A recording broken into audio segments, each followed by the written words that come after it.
We are reconvening on Thursday, April 27th. We're at the Natchitoches Parish Detention Center. It is 10:51 a.m. and is with the staff at Natchitoches introduce yourself. We muted. We're muting her. So what I'm gonna say is that she will. You're not muted. Good morning. This is Sherry Moore at the Natchitoches Parish Detention Center, and I apologize. Our power is out, and we're actually on generator right now. Thank goodness we were able to connect to the internet. And I have William Brickhouse present. Oh, thank you. We had lost power this morning too, but we're back up for your persistence in joining with us this morning. So Mr. Brickhouse, would you introduce yourself? Tell us your name and DOC number. My name is William Brickhouse. My DOC number is 608-422. And Mr. Brickhouse, excuse me, I'm going to read some identifying information into the record, and then we'll have a parole interview with you. I want to acknowledge that we have, well, I see Miss Alice Partisan with the DA's office is here this morning. And you all will have comments. We'll call on you at the appropriate time to do so. Thanks for being here. Mr. Brickhouse, you're classified as a second felony offender. You're currently served 15-year sentence. Your sentence in Natchitoches Parish in September of 2019 for indecent behavior with a juvenile. You have a parole eligibility date, which was March 22nd, 2023. You don't earn good time, so your full term date is March 23rd, 2033. Is that correct? Yes, ma'am. And how old are you, Mr. Brickhouse? I'm 39 years old now. And you'll be 40 in June, I see. Yes, Pretty ma'am. soon. So how long have you been in jail? I've been here since 2018. I think, ma'am, to be honest. About 5 years? About 5 years, yes, ma'am. So you served about 5 years of your 15-year sentence. Yes, ma'am. And you've been in Natchitoches your whole period of incarceration? Yes, ma'am. I see in 2022, you earned your HISAT. Yes, ma'am, I did. Yeah, good. Congratulations. Thank you. That achievement.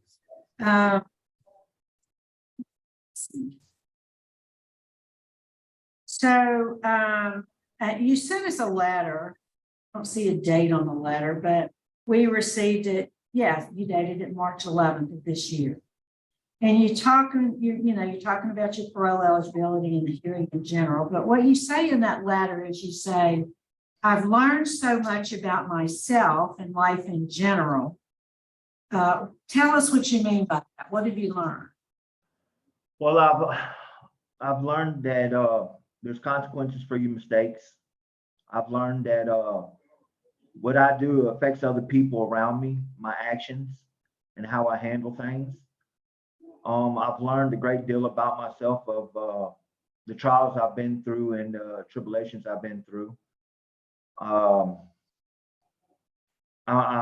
done something I thought I never would be able to do, was achieve my GED. So I'm very proud of that.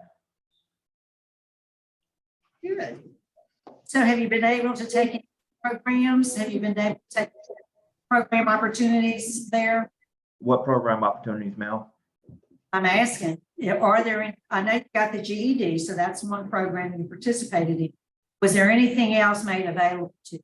No, ma'am. No? No, ma'am. And so let's talk about why you're in jail. I mean, I see this as your second offender, but in this particular conviction, the victim in the matter was your niece.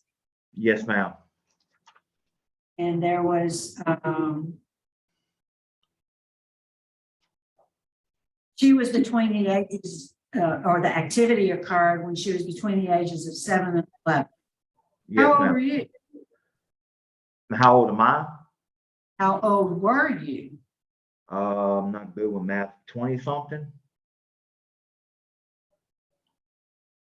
Well, yeah, you're 25, I believe, Yes, ma'am. when it first started. So what was going on in your life? Why did this crime occur? And I don't believe she the only victim of the abuse. Yes, ma'am, I believe so. Well, you would know. Yes, ma'am, she is the only one. I thought you would ask me a different question. I'm sorry. What happened? Wasn't on my right mind, ma'am. I was back and forth on crack.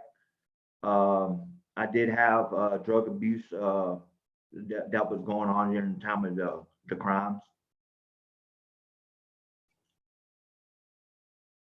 So you say that's the reason? That's the only reason that clouded my mind like that, to do something that way. How old were you when you first started using drugs? 18. Okay. So over a period of 4 years, you abused this child.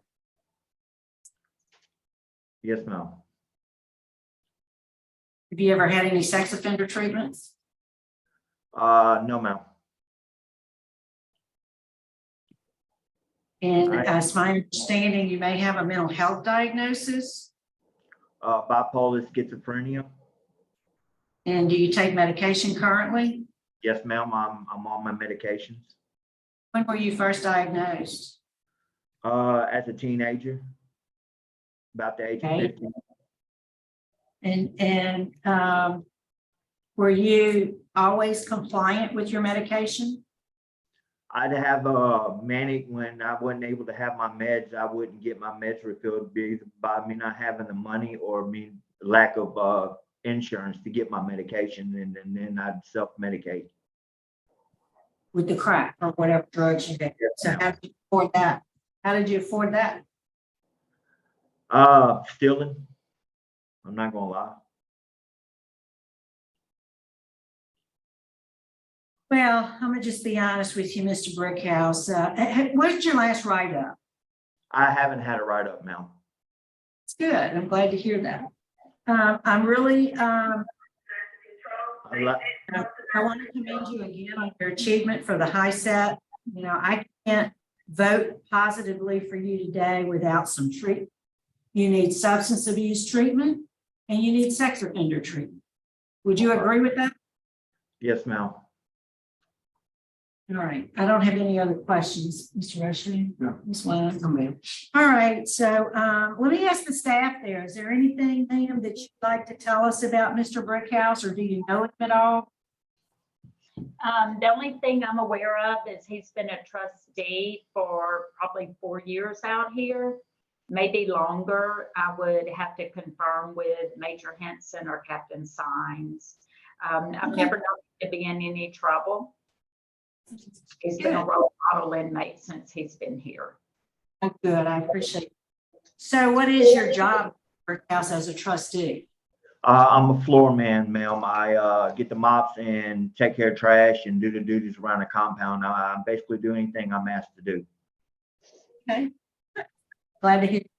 We're going to hear from the victim, the DA's office on behalf of the victims. Good morning. Mr. Harrington is going to speak. He's the DA. Good morning, Billy Harrington, District Attorney.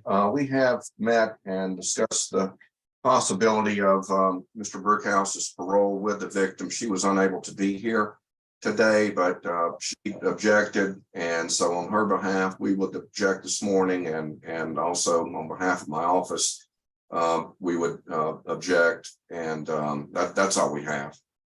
Okay, well, thank you so much for joining us this morning. It's good to see Thank you. you. Welcome. Thank you.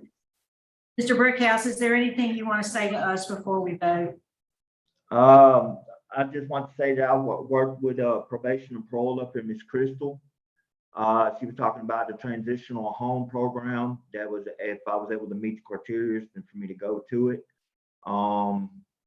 Anything to help better myself. Like I said, this place here does not offer any kind of other programs besides GED. And I wouldn't mind bettering myself. So I was going to try to get out and get into a program to better myself. All right, well, I'm glad you're thinking about your future, but I've already told you, I'm not willing to take the chance on you without the programming that you need. So my vote today is going to be to deny your parole. I'm going to make a recommendation that you be moved to a DOC facility so you can get some sex offender treatment and some substance abuse treatment. Mr. Rocha. Thank you, Madam Chairman.